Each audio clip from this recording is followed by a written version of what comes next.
Got it. Uhum. Ok, meninas, nós vamos continuar o nosso estudo aqui. O tema tem sido discípulo na igreja. Temos feito alguns estudos no livro de Efésios. E o texto da semana passada é o mesmo dessa semana. E essa carta de Efésios é uma carta muito rica que Paulo escreveu aos crentes de Éfeso. É uma carta que tem uma teologia muito profunda, um ensino da palavra de Deus e das doutrinas de salvação de uma forma muito profunda, muito esclarecedora. E quanto mais a gente lê o livro de Efésios, eu, pelo menos, mais eu risco. O meu capítulo 2 está quase ilegível, de tanto que ele está rabiscado. Então, eu estou com duas Bíblias aqui para a gente poder ler esse texto. E nós vamos ler o texto de Efésios 2, de 1 até o versículo 10. Eu vou pôr óculos hoje, porque eu estou num lugar meio escuro e eu preciso dele. E ele fala assim, Efésios 2, ele vos deu vida, estando vós mortos nos vossos delitos e pecados, nos quais andastes outrora, segundo o curso deste mundo, segundo o príncipe da potestade do ar, do Espírito, que agora atua nos filhos da desobediência, entre os quais também todos nós andamos outrora, segundo as inclinações da nossa carne, fazendo a vontade da carne e dos pensamentos, e éramos por natureza filhos da ira, como também os demais. Mas Deus, sendo rico em misericórdia, por causa do grande amor com que nos amou, e estando nós mortos em nossos delitos, ele nos deu vida juntamente com Cristo. Pela graça sois salvos, e juntamente com ele nos ressuscitou e nos fez assentar nos lugares celestiais em Cristo Jesus, para mostrar nos séculos vindouros a suprema riqueza da sua graça em bondade para conosco em Cristo Jesus. Porque pela graça sois salvos, mediante a fé, isto não vem de vós, é dom de Deus, não de obras, para que ninguém se glorie, pois somos feitura dele, criados em Cristo Jesus, para boas obras, as quais Deus de antemão preparou para que andássemos nelas. O tema de hoje é uma transformação marcante. Esse texto inicia falando de como nós éramos e como nós somos agora. Ele fala que nós estávamos mortos nos nossos delitos e pecados, mas ele fala que por causa do amor de Deus e da misericórdia e da bondade e da graça dele, ele nos deu vida. O pastor Hernandes Dias Lopes, no comentário dele, ele fala que esse texto nos mostra como nós saímos do cemitério para o trono, da morte para a vida, da sepultura para o trono, porque ele fala, vocês estavam mortos nos vossos delitos e pecados. E aí no final ele fala, mas ele vos deu vida juntamente com Cristo, e vocês agora estão assentados nos lugares celestiais em Cristo Jesus. Saímos da morte para a vida, da sepultura para o trono. E é muito interessante, o objetivo dessa aula é mostrar que a obra que Deus realizou por meio de Cristo em nossa vida é uma transformação que nunca conseguiremos reproduzir por nossas próprias forças. Quando nós estudamos sobre salvação, nós descobrimos que não tem nada a ver conosco mesmo. Não é na nossa força, não é no nosso entendimento, não é nas nossas boas ações, não é como nós queremos, mas é tudo como Deus planejou e preparou. A salvação foi efetuada por Ele. Então, nós nunca conseguiremos fazer isso pelas nossas próprias forças. Nós não conseguimos deixar as trevas, os delitos, os pecados, os caminhos ruins, se não for pela graça, pela misericórdia, pela bondade e pelo amor que Deus teve e tem por nós. Nós, nessa aula, vamos entender de onde nós fomos tirados e para onde fomos levados pelo Pai. E isso é fundamental para compreender como devemos viver a partir de agora. Lá em Romanos, Paulo escreve também, dizendo que nós somos transformados pela renovação da nossa mente. Nós temos uma transformação marcante, uma transformação radical de quem nós éramos e de quem nós passamos a ser. No contexto bíblico, Paulo apresenta uma nova sociedade que está marcada e habitada por aqueles que foram retirados do ambiente de morte e agora vivem sob a direção do Espírito de vida. Nós somos tirados daquele mundo, passamos a viver num novo ambiente, um ambiente de vida, de restauração, de libertação, de cura. E nós vamos compreender que essas duas sociedades,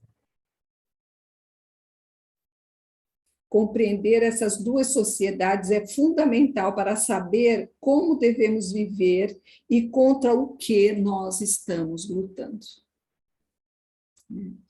Eu tenho uma apostila aqui que eu tenho compartilhado com vocês e que eu amo ela muito, chama-se O Povo Mais Abençoado da Terra. E ela está estudando o livro de Efésios. E lá no comecinho do capítulo 1, ele fala que Deus tem nos abençoado com toda sorte de bênçãos espirituais. E ele chama essa apostila de O Povo Mais Abençoado da Terra.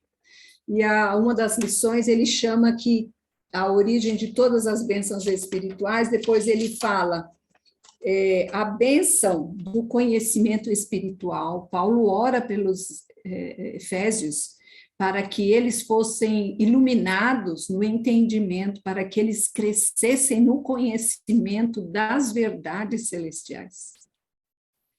Então, a bênção do conhecimento espiritual. E a de hoje fala sobre a bênção da vida espiritual. E é muito interessante que ele esquematiza de uma forma bem bacana, e eu quero compartilhar isso com vocês. Ele fala, a primeira coisa, quem é o autor da salvação? O autor da salvação é Deus, porque o texto começa dizendo, Ele, Deus, nos deu vida. Ele é o autor da salvação. A salvação é comparada a uma ressurreição espiritual. Jesus Cristo estava morto, mas Deus o ressuscitou e o exaltou. E vós também estáveis mortos, mas Deus vos ressuscitou e exaltou em Cristo. Por que eu estava morta? Porque eu estava longe da vida que Deus preparou para mim desde a fundação do mundo. Por que eu estava morta? Porque eu estava separada de Deus por causa dos pecados que habitavam em mim. O texto fala que eu andava conforme os padrões do mundo. Mundo aqui significa a sociedade, os valores, né? É um sistema social, uma sociedade que se opõe a Deus. Quando a Bíblia fala de mundo, e ele fala assim, olha, não ameis o mundo, nem as coisas que são do mundo. Por quê? Porque é uma sociedade que se opõe aos valores de Deus, aos valores da vida. Então, toda vez que você lê essa palavra na vida, mundo, ele está se referindo a uma sociedade que se opõe aos valores de Deus. Quem é o autor da salvação? É Deus. Deus é o sujeito que vem e que nos dá a vida. É Ele quem vem.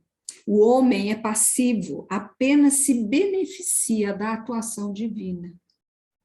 Deus é o autor da regeneração, do novo nascimento do homem, que estava morto espiritualmente, e agora ele passa a ter vida, vida eterna, vida abundante, trazida através de Jesus Cristo. E nós temos essa vida quando aceitamos o sacrifício de Jesus naquela cruz por nós.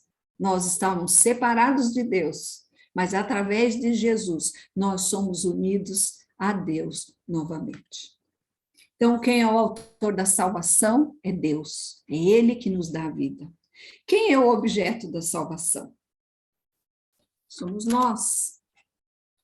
Porque nós estamos, ele começa falando, pois vós, estando vós mortos nos vossos delitos e pecados, nos quais andastes outrora, segundo o curso deste mundo, segundo o príncipe da potestade do ar. Andávamos segundo os governos deste mundo, as inteligências deste mundo, os padrões. O objeto da salvação é o homem pecador que está morto espiritualmente. Entendermos que na condição de morto, o homem está em condição de realizar o bem natural.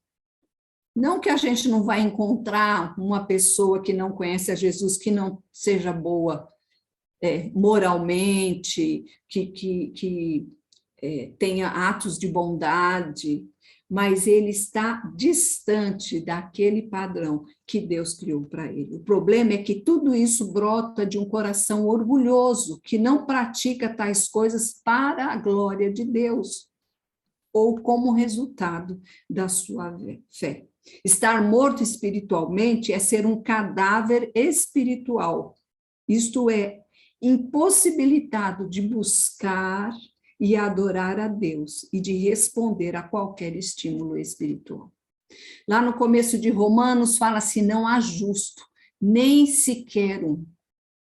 Todos pecaram, todos se desviaram, todos estão distantes, não há quem faça o bem, porque estão todos distantes de Deus. Uma pessoa distante de Deus, ela está impossibilitada de glorificar a Deus, de reconhecer Deus naquilo que acontece na sua vida. Ela está longe. E por que que isso acontece? E aí ele coloca no próprio texto várias coisas. Porque estava andando segundo o curso deste mundo, amando mais o mundo do que as coisas de Deus. Né? O texto lá de 1 João 2, 15 e 16 fala, não ameis o mundo nem as coisas que há no mundo. Se alguém amar o mundo, o amor do Pai não está nele. Porque tudo que há no mundo, a concupiscência da carne, a concupiscência dos olhos, a soberba da vida, não procede do Pai, mas procede do mundo. Tiago também fala, e ele fala, não compreendeis que a amizade do mundo é inimiga de Deus? Aquele, pois, que quiser ser amigo do mundo, constitui-se inimigo de Deus. Então, por quê? Porque nós andávamos distantes, andávamos sob a influência e o domínio de Satanás. Porque se nós não estamos sob o domínio de Deus, nós estamos abertos para aquele que impera neste mundo, né? Nós também andávamos atendendo às nossas próprias paixões e pensamentos pervertidos. Pervertido aqui significa um pensamento modificado, diferente daquilo que Deus tinha. E nós éramos naturalmente passivos da ira de Deus. Por isso, quem crê no Filho tem a vida eterna. O que, todavia, se mantém rebelde contra o Filho não verá a vida, mas sobre ele permanece a ira de Deus. John Stott resume a situação da seguinte maneira: estávamos mortos, estávamos escravizados e estávamos condenados. Deus ofereceu vida aos mortos, libertação aos cativos e perdão aos condenados. Quando nós encontramos Jesus e ele passa a ser Senhor da nossa vida, nós somos libertos da escravidão do pecado. O pecado não tem mais domínio sobre mim. Eu posso escolher pecar, mas eu não sou mais obrigada a pecar. Ele me perdoa e ele me dá a vida e me tira dessa morte eterna que eu estava. Qual a causa da salvação? Quem é o autor? É Deus. Quem é o alvo? É o homem. Quem precisa de salvação é o homem. Qual é a causa? A causa a gente resume em 4 palavras. a misericórdia, o amor, a graça e a bondade de Deus. Deus é Deus de amor. Deus é Deus cheio de graça e de misericórdia. Deus nos criou para que nós vivêssemos como Ele, desfrutássemos de tudo aquilo que Ele criou. Deus planejou isso antes da fundação do mundo, que eu e você e cada um de nós e toda a humanidade vivêssemos com Ele. A misericórdia de Deus, o texto fala assim, mas Deus, sendo rico em misericórdia, por causa do grande amor com que nos amou, e estando nós mortos em nossos delitos, nos deu vida juntamente com Cristo. Pela graça sois salvos. A misericórdia de Deus significa ele teve compaixão, ele teve dó, ele teve simpatia. Nós sabemos que a misericórdia é um dos atributos de Deus, cada um desses é um atributo de Deus, e Deus não pode ser diferente disso, ele não pode deixar de ter misericórdia por você e pela humanidade, de ter compaixão, não pode deixar de ter amor. Lá em João 3,16 diz, porque Deus amou o mundo de tal maneira que deu o seu Filho único para todo aquele que nele crê, não pereça, mas tenha vida eterna. A única coisa que nós podemos fazer é crer no que ele fez por nós e é crer naquilo que ele está dando por nós. A graça dele, a graça é a resposta de Deus à necessidade humana. Graça é um favor imerecido. Deus dá para nós uma nova chance. Lá em João 1:16, 17 fala, porque todos nós temos recebido da sua plenitude e graça sobre graça. Porque Moisés trouxe a lei e a justiça, mas Cristo trouxe a graça e a verdade para as nossas vidas. E a bondade de Deus para conosco, a sua gentileza, a sua generosidade. Há vários textos, eu marquei aqui,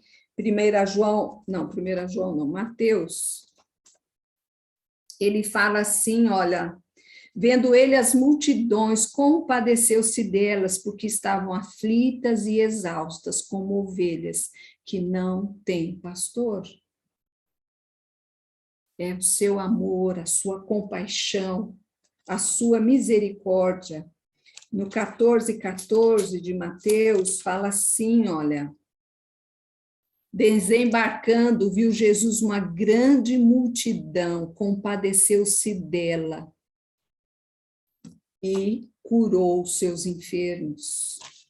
No 20:34, 20:34, ele fala assim, olha, condoído, Jesus tocou-lhe os olhos e imediatamente recuperaram a vista e foram seguindo o seu caminho. Jesus curando 2 cegos na entrada, no caminho de Jericó, perto de Jericó.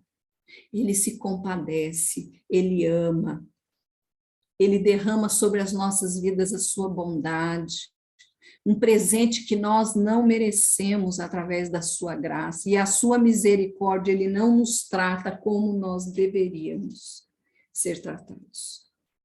Qual é o preço, então, da salvação? Mas Deus, o texto fala, sendo rico em misericórdia, né? Uma expressão adversativa contrapõe a condição desesperadora do homem morto, mas Deus vem e pela sua graça somos salvos. A salvação teve um custo para Deus, o sacrifício de Jesus. Deus nos vivificou juntamente com Cristo. Ele nos deu vida, ele nos ressuscitou e ele nos fez assentar nos lugares celestiais com Cristo Jesus. Todo esse movimento de Deus para conosco vem trazer essa transformação marcante, essa transformação real nas nossas vidas. Ele vem com toda a sua ação, todas as suas características, todos os seus atributos de amor, de bondade, de fidelidade. Ele vem nos encontrar e vem nos tirar daquele lugar escuro, daquele lugar distante, aquele lugar sem propósito de vida, porque no final do texto ele fala assim: pois somos feituras dele, criados em Cristo Jesus para boas obras, que ele de antemão já preparou para que andássemos nela. O plano dele era que nós andássemos desse jeito. O plano dele era essa salvação e essa nova vida. Essas boas obras que fala aqui não são boas obras de atos de bondade, mas são boas obras de vida plena em Jesus. Das pessoas poderem olhar para nós e verem em nós a imagem de Cristo. Das pessoas olharem para nós e poderem ver o amor de Cristo na nossa vida e através da nossa vida. Não são atos de bondade, são atos de caráter, são atos de andar.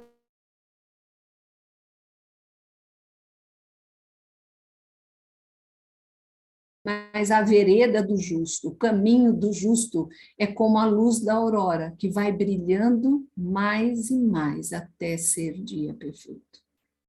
Deus inicia uma obra na nossa vida, uma obra transformadora. Ele faz tudo. Ele nos criou.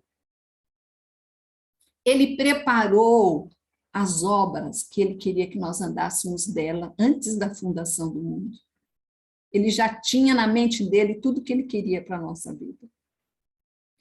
Ele vem com o amor dele, com a misericórdia, com a graça, e ele envia Jesus para morrer naquela cruz por nós, para que nós pudéssemos ser unidos e tivéssemos vida. Não somos mais mortos ambulantes, não somos mais mortos espiritualmente, mas somos agora pessoas que vivem na luz. Fomos tiradas do reino das trevas para o reino da sua luz. Andamos em verdade, andamos em amor, andamos na luz. Fomos salvos por ele. E estamos com ele nos lugares celestiais. E é bem interessante que aí, quando ele termina o texto, e eu quero ler para vocês esse texto, eu vou ler de novo o texto na mensagem, na Bíblia, a mensagem. E ele fala assim, deixa eu pôr óculos. Não faz muito tempo, vocês estavam atolados naquela velha vida podre de pecado. Haviam permitido que o mundo, que não sabe nada a respeito da vida, dissesse a vocês como viver. Enchiam os pulmões com a fumaça da incredulidade e exalavam desobediência. Todos nós já nos comportamos assim, fazendo o que queríamos, a nossa própria vontade. Estávamos todos no mesmo barco.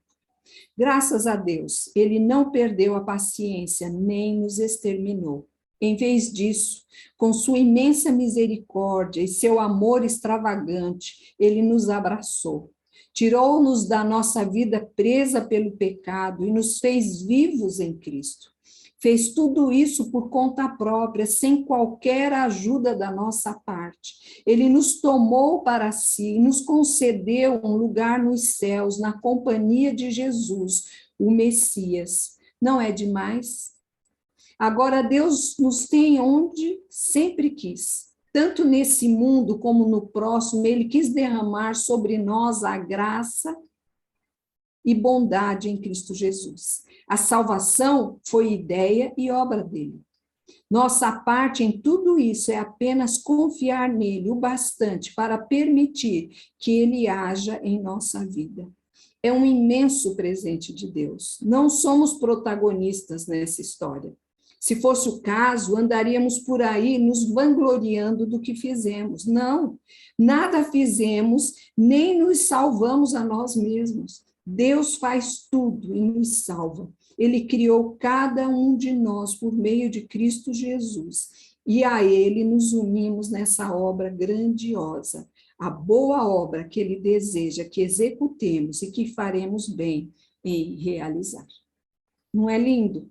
E quando chega no final do capítulo 1, ele fala assim: não é maravilhoso?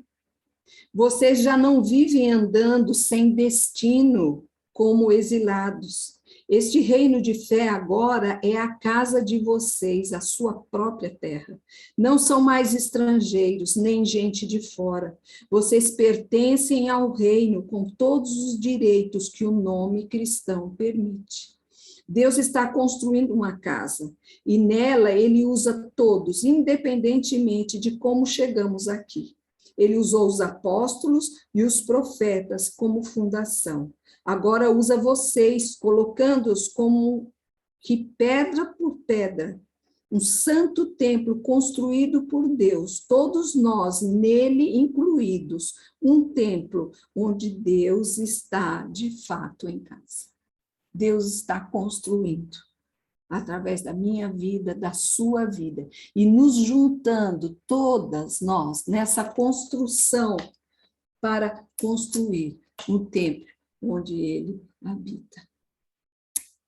Antes de começarmos a reunião, eu orei muito para que Deus nos fizesse entender claramente essa obra salvadora de Deus nas nossas vidas. De onde nós fomos tiradas, de onde nós estamos hoje. Qual que era o nosso destino vivendo sem Deus? E qual é o nosso destino vivendo com Ele? Que Deus possa esclarecer isso nos nossos corações. Que você possa ler mais o livro de Efésios, se aprofundar aqui nesse livro, para ver tudo aquilo que Deus tem feito por nós. Ele nos deu vida quando nós estávamos mortos. Ele nos amou quando nós estávamos distantes. Ele nos libertou quando nós estávamos escravizadas pelo pecado. Ele nos trouxe para perto dele quando nós nem sequer sabíamos do amor dele. Mas ele nos atrai e que nós possamos deixar que essa transformação da presença dele nas nossas vidas seja algo que aconteça diariamente, até aquele dia que nós nos encontrarmos com ele. Tá bom? É isso aí. Que Deus nos abençoe. Alguém quer falar alguma coisa? Esse Deus é maravilhoso, né? É uma coisa